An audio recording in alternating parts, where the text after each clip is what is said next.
Hello everyone. Welcome to my channel स्वास्थ्य का motivates. कैसे हैं आप सब? आई होप आप सभी बहुत अच्छे होंगे, बढ़िया होंगे। So let's start with today's news. सबसे पहले शुरुआत करते हैं हम एक डे से। सेलिब्रेट किया जाता है इंटरनेशनल एंटी करप्शन डे। वो भी कब?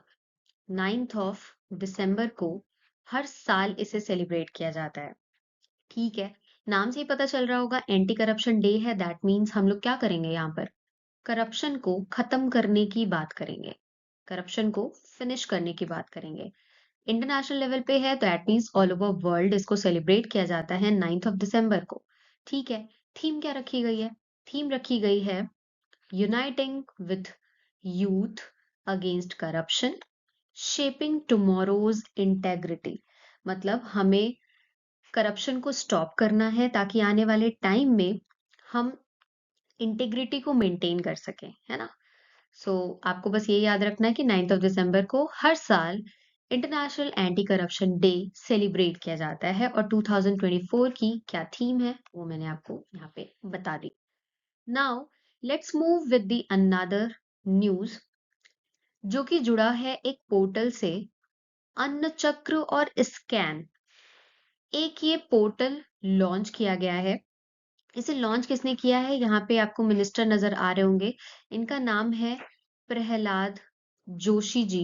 इनके पास कौन सा मंत्रालय है? इनके पास मंत्रालय है मिनिस्ट्री ऑफ रिन्यूएबल एनर्जी और साथ में food and food and public distribution.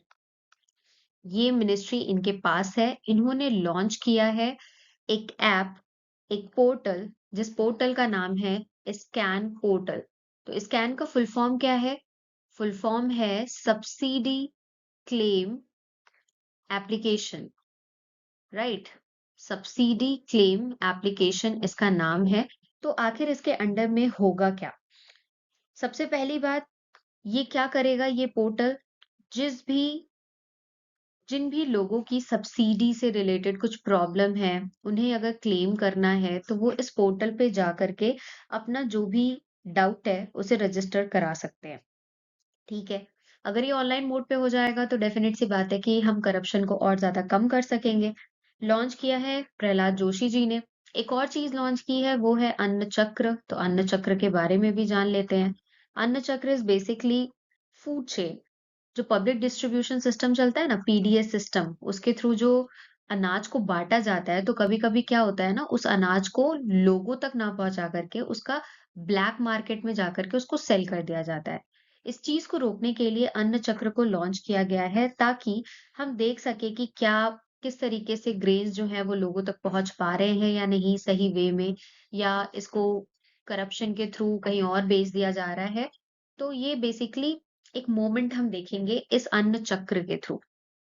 ठीक है, तो आखिर ये दोनों पोर्टल लॉन्च किसके द्वारा किया गया है? प्रहलाद जोशी जी ने किया है, बट कौन कौन सी ऑर्गेनाइजेशन इसमें शामिल है वो भी आपको जानना जरूरी है। तो ऑर्गेनाइजेशन शामिल है वो है world food programme. World food programme, जिसका की हेडक्वार्टर लोकेटेड है रोम, इटली में। साथ में आईआईटी दिल्ली, आईआईटी दिल्ली दिल्ली का एक फाउंडेशन है। उस फाउंडेशन का नाम है foundation foundation for foundation for innovation and technology transfer. Technology transfer, ये आईआईटी दिल्ली की एक फाउंडेशन है जिसका नाम है, इसको शॉर्ट फॉर्म में लिख सकते हैं हम FITT। ठीक है, तो वर्ल्ड फूड प्रोग्राम और foundation for innovation and technology transfer, जो कि आईआईटी दिल्ली का एक फाउंडेशन है, उन दोनों ने मिलकर के इस पोर्टल को डेवलप किया है और इसे लॉन्च किया है हमारे यूनियन मिनिस्टर प्रहलाद जोशी जी ने। ठीक है, तो आप ये याद रखना कि आखिर ये पोर्टल क्यों लॉन्च किया गया है। तो ये दोनों ही पोर्टल्स पीडीएस सिस्टम से रिलेटेड है। एनएफएसए, एनएफएसए का फुल फॉर्म है नेशनल फूड सिक्योरिटी एक्ट। इसके अंडर में ही इन दोनों पोर्टल को लॉन्च किया गया है सो दैट हर एक इंडिविजुअल तक अनाज को सक्सेसफुली पहुंचाया जा सके बिना किसी करप्शन के। नेक्स्ट इज, हाँ, ये काफी ज्यादा न्यूज में था, होमो जूलियनेसिस। आखिर ये क्या है? सबसे पहली बात तो ये पाया गया है सेंट्रल चाइना में। सेंट्रल चाइना में कौन से रिसर्चर्स ने इसकी खोज की है? हवाई यूनिवर्सिटी के रिसर्चर्स ने खोज की और खोज करके होमो जूलियनेसिस को फाइंड किया। ये एंशियंट ह्यूमन की स्पीशीज है। एंशियंट ह्यूमन की स्पीशीज है जो कि ऐसा माना जा रहा है कि 3 लाख ईयर रहा करती थी। 3 लाख ईयर पहले पाया जाता था। कहाँ पर ये रहते थे, कहाँ पर इनका हैबिटेट था? तो वो था ईस्टर्न एशिया में। ऐसा कहना है रिसर्चर्स का। ये हंट किया करते थे वाइल्ड हॉर्सेस को। ये हंट किया करते थे वाइल्ड हॉर्सेस को। साथ ही ऐसा भी माना जा रहा है कि ये 50,000 ईयर अगो डिसअपियर हो गए। डिसअपियर हो गए। सो काफी इंपॉर्टेंट लिंकेज रिसर्चर्स को मिल चुका है, क्योंकि वी ऑल नो कि ह्यूमंस धीरे धीरे करके इवॉल्व हुए हैं। एक और खास बात कि इनका जो स्कल है, इनका जो ये खोपड़ी है, स्कल, ये काफी बिग साइज का था। ऐसा ये कहा जा रहा है कि इनका facial structure facial structure Neanderthals के जैसा है। फेशियल स्ट्रक्चर और जॉ, जॉ यानी कि जबड़ा, ये दोनों निएंडरथल्स के बिल्कुल सिमिलर है। पर मॉडर्न ह्यूमन से इनका जो स्कल है वो बहुत साइज में बड़ा है। मॉडर्न ह्यूमंस जैसे आजकल के जो हम लोग हैं, हमारे खोपड़ी की तुलना में इनका जो स्कल है वो काफी बिग हुआ करता था। यानी कि इनके बिग हेड हुआ करते थे। ठीक है, ऐसा माना जा रहा है। अब निएंडरथल के बारे में भी आप जान लीजिए, क्योंकि कंपैरिजन उन्हीं से किया गया है। तो व्हाट आर निएंडरथल्स? तो निएंडरथल्स जो थे, ये 40,000 ईयर्स पहले एक्सटिंक्ट हो गए थे। ये पूरी तरीके से खत्म हो चुके थे। और ऐसा माना जाता था कि ये क्या थे? केव मैन थे। केव मैन मतलब गुफा बना करके उसमें रहा करते थे। तो आपको क्या इस न्यूज से याद रखना है कि होमो जुलियानेसिस कहाँ पर पाए गए हैं? चाइना में एक्सकवेशन के थ्रू। किस यूनिवर्सिटी के रिसर्चर्स द्वारा? हवाई के द्वारा। मेन इसका जो एक बिग पॉइंट है, इंपॉर्टेंट पॉइंट है, वो है कि इनके बिग हेड्स हुआ करते थे। तो बस इतनी चीज आप याद रखना। ह्यूमन इवोल्यूशन में काफी ज्यादा इंपॉर्टेंट एक कड़ी मिल चुकी है रिसर्चर्स को। तो डेफिनेटली इंपॉर्टेंट है हमारे लिए। Next news is related to a satellite. ये अपने भारत का नहीं है, सबसे पहली बात। और इसका नाम है third third Copernicus Sentinel 1C satellite. ये जो सैटेलाइट है ये है यूरोपियन स्पेस एजेंसी का। इसे लॉन्च कहाँ से किया गया है? तो लॉन्च किया गया है from French Guiana. French Guiana. ठीक है। अब लॉन्च किया गया है तो कौन से रॉकेट का इस्तेमाल करके इसे लॉन्च किया गया है? By using Vega C rocket. इस रॉकेट को यूज करके इसे लॉन्च किया गया है। क्या एम है इस सैटेलाइट का? आखिर जाएगा तो कुछ ना कुछ तो स्टडी करेगा ना। ये अर्थ ऑब्जर्वेटरी सैटेलाइट होने वाली है।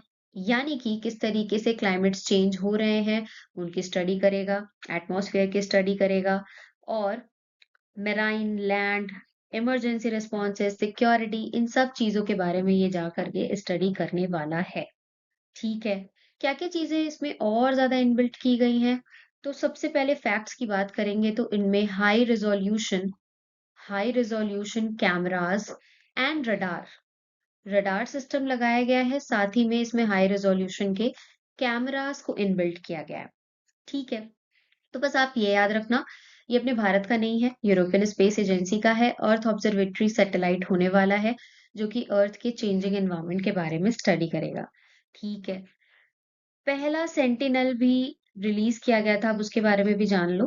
पहला सेंटिनल जो था इसे लॉन्च किया गया था ईयर 2014 में। और यूरोपियन स्पेस एजेंसी का ऐसा टारगेट है कि 20 सैटेलाइट्स को ये लोग लॉन्च करेंगे 2030 तक और पूरा एक कॉन्स्टेलेशन बनाएंगे। कॉन्स्टिलेशन बनाएंगे ताकि अर्थ को ऑब्जर्व करने में काफी ज्यादा आसानी हो सके। सो लेट्स सी कि आने वाले टाइम में और क्या चीजें आती हैं। आप इस सैटेलाइट का नाम याद रखना है ना, ये थर्ड है, Copernicus Sentinel 1C। Next news is related to a migratory bird. Migratory bird है ये, अपने भारत में नहीं पाई जाती, ये घूमते फिरते भारत में आती है। और ऐसा तीसरी बार हुआ है कि इस बर्ड को स्पॉट किया गया है एनसीआर रीजन में, है ना। पूरी दुनिया की सबसे स्मॉलेस्ट गुल बर्ड है ये। इस बर्ड को हम लोग सी बर्ड भी कहते हैं। ये कहाँ पर पाई जाती है? जब भारत में नहीं पाई जाती तो ये पाई जाती है यूरेशियन रीजन में। यूरेशियन रीजन में ये पाई जाती है। और ऐसा तीसरी बार हुआ है कि ये एनसीआर में देखी गई है। एनसीआर में भी कहाँ? गुरुग्राम में, है ना। तो पहली बार कब इसे स्पॉट किया गया था? पहली बार 1992 में इसे स्पॉट किया गया था एनसीआर रीजन में ही, और दूसरी बार 2014 में इसे स्पॉट किया गया था, और अब इसे तीसरी बार स्पॉट किया गया है गुरुग्राम में। ठीक है, ये अपने भारत की नहीं है, ये ट्रैवल करते हुए इंडिया आती है ना। इसीलिए इसको माइग्रेटरी बर्ड स्पीशीज कहा गया है। हैबिटेट क्या है, कहाँ पर ये यूजुअली रहा करते हैं? तो ये रहा करते हैं सी कोस्ट पे, बेज, खाड़ी वाले रीजन में, एस्चुरीज वाले रीजन में, ये यहाँ पर पाए जाते हैं। आईयूसीएन के लिस्ट में इनका क्या स्टेटस है? तो आईयूसीएन के लिस्ट लिस्ट में ये लीस्ट कंसर्न की कैटेगरी में आते हैं, है ना। मतलब अभी इनकी पॉपुलेशन ठीक ठाक है, ज्यादा कंसर्न करने की जरूरत नहीं है। ये किस फैमिली से बिलोंग करते हैं? तो आप फैमिली भी जान लो, वो फैमिली है लैरिडे। ये इस फैमिली से बिलोंग करने वाली बर्ड है, right. Next news is related to Mullaperiyar dam.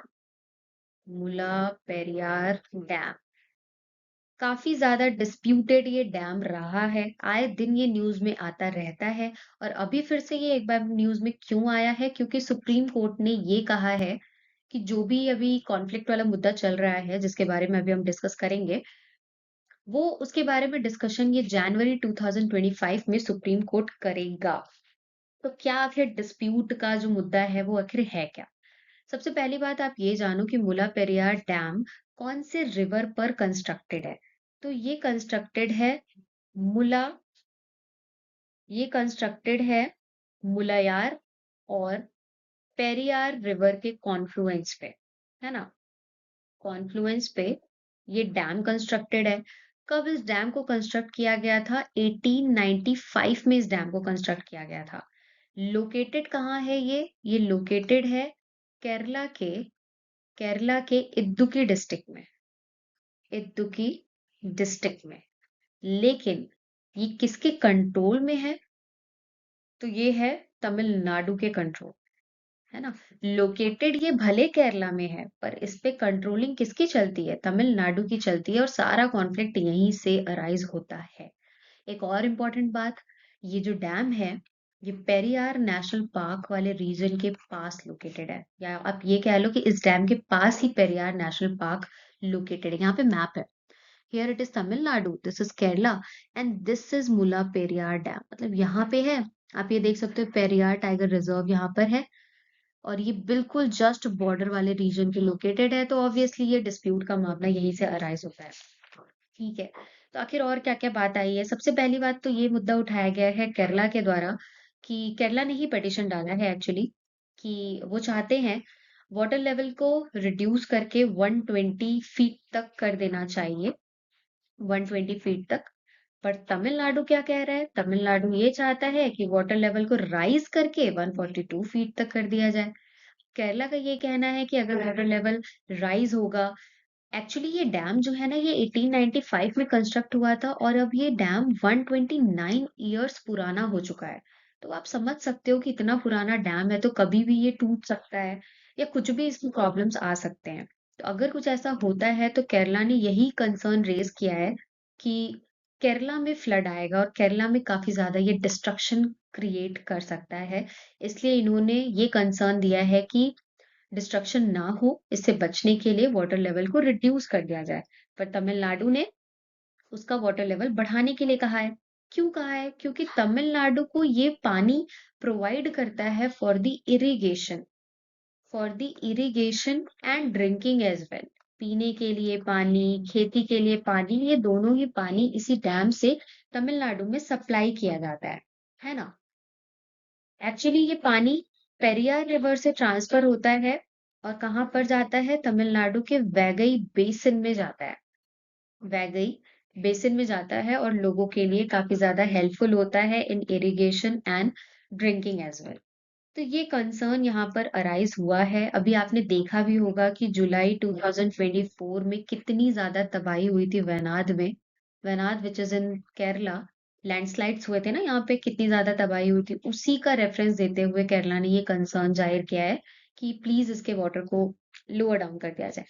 ठीक है, तो आपको बस ये याद रखना है कि अभी ये न्यूज में आया है तो ये कहाँ पर लोकेटेड है, कौन से दो रिवर के कॉन्फ्लुएंस पे बना हुआ है ये लोकेटेड केरला में, पर इस पे कंट्रोलिंग तमिलनाडु की चलती है ना? हाँ जी, तो नेक्स्ट न्यूज़ जो जुड़ी है, वो जुड़ी है सीरिया के सिविल वॉर से। सबसे पहली बात तो ये कि हमें वॉर से कोई एज़ सच लेना-देना नहीं है। हमें क्या जानना है, हमें सीरिया के बारे में जानना है, सीरिया के कौन-कौन से सिटीज़ का ज़िक्र किया गया है एंड साथ ही बहुत सारे मिलिट्री ग्रुप्स हैं जो सीरिया में रूल किया करते हैं, तो उनके बारे में हमें जानना है। ठीक है? सबसे पहले जो ये इमेज में आपको नज़र आ रहे हैं, ये हैं सीरिया के प्रेसिडेंट, जिनका नाम है, जिनका नाम आपके लिए ज़रूरी भी है जानना, बशर अल असद। जैसे ही ये वॉर स्टार्ट हुई है, यहाँ के प्रेसिडेंट और इनकी फैमिली शिफ्ट कर चुकी है फिलहाल के लिए रशिया में। रशिया में इन्होंने असाइलम ले लिया है, शरण, है ना? असाइलम रशिया में ले लिया है। ठीक है। तो कौन-कौन से ग्रुप्स हैं जो कि यहाँ पर मेजरली एरिया को इन्होंने ऑक्यूपाई कर रखा है? केवल ये वाला जो सेक्शन है, यहाँ पर सीरिया की गवर्नमेंट रूल करती है, जहाँ पर आपको प्रेसिडेंट जो देखने मिल रहे थे ना, वो इन्हीं सब रीजन में केवल सीरिया की आपको गवर्नमेंट मिलेगी, है ना? एक ग्रुप है जिसका नाम है, काफी ज्यादा ये चर्चा में भी है, हयात हयात तहरीर अल शाम। ये चाहते हैं कि ये यहाँ के प्रेसिडेंट को हटा दें। इसी सब को लेते हुए यहाँ पर रिबेल किया गया है और सिविल वॉर की सिचुएशन अराइज हो चुकी है पूरी तरीके से। ठीक है, तो एचटीएस जो है, ये जो ग्रुप है, हयात तहरीर अल शाम, इनके एक लीडर है। इनका नाम भी आप याद रख लो, क्या पता अगर नाम पूछ लिया तो। मोहम्मद अल जोलानी। ठीक है, ये इसके लीडर का नाम है। ये चाहते हैं कि यहाँ के प्रेसिडेंट अपना इस्तीफा दे दे पूरी तरीके से, सो दैट ये वाला जो ग्रुप है वो टेक ओवर कर ले सीरिया को। ठीक है। एक और बात आप ये जानो कि यहाँ पर देखो इनडायरेक्टली बहुत सारी कंट्रीज का इन्वॉल्वमेंट है। यूएस, टर्की और इजराइल, ये तीनों ही देश किसको सपोर्ट कर रहे हैं? एचटीएस, यानी कि ये वाला जो ग्रुप है हयात तहरीर अल शाम, इस ग्रुप को सपोर्ट कर रहे हैं। दूसरी तरफ है ईरान और रशिया और हिजबुल्ला। हिजबुल्ला का आपने बहुत नाम सुना होगा जब ये इजराइल और गाजा वाली वॉर चल रही थी, है ना? ये तीनों किसको सपोर्ट कर रहे हैं? यहाँ के प्रेसिडेंट यानी कि यहाँ के गवर्नमेंट को सपोर्ट कर रहे हैं। ठीक है। तो यहाँ पे अगर इनडायरेक्टली आप देखो तो यूएस और रशिया के बीच इनडायरेक्ट वे में यहाँ पे वॉर चल रही है ना? अब जब शरण इन्होंने ले लिया है प्रेसिडेंट ने वहां पर रशिया में, क्योंकि रशिया ही सपोर्ट भी कर रहा था इनको। देखते हैं आने वाले टाइम में क्या चीज और आने वाली है, यहाँ से पता चलेगा। तो आपको इस ग्रुप का नाम याद, और इसके साथ यहाँ पे जो भी प्लेसेस न्यूज में आए हैं वो भी आपको याद रखने हैं। अलेप्पो सिटी, जो कि सीरिया की सबसे लार्जेस्ट सिटी है, इस पे अभी रिसेंटली 27th ऑफ नवंबर को अटैक भी किया गया था। साथ ही इडलिब, ये भी एक सिटी है। मैप है यहाँ पे आप देख सकते हो, इडलिब, अलेप्पो, होम्स। आने वाले टाइम में आपको दिखेगा कि जो एचटीएस ग्रुप है ना, नेक्स्ट टारगेट उनका होम्स ही है। एंड डमास्कस, सीरिया की कैपिटल है डमस्कस, डमस्कस, है ना? तो इतनी चीजें आपको यहाँ पे याद रखनी है। यहाँ पे आप और देख सकते हो मैप में, डेमेस्कस ये है सीरिया की कैपिटल, होम्स, इडलिब, अलेप्पो। अब न्यूज में आया है तो यहाँ से क्वेश्चन कुछ ऐसे ही बनेंगे कि क्या क्या प्लेसेस हैं जो कि न्यूज में थे, ये कहाँ से बिलोंग करते हैं, किस कंट्री का पार्ट है।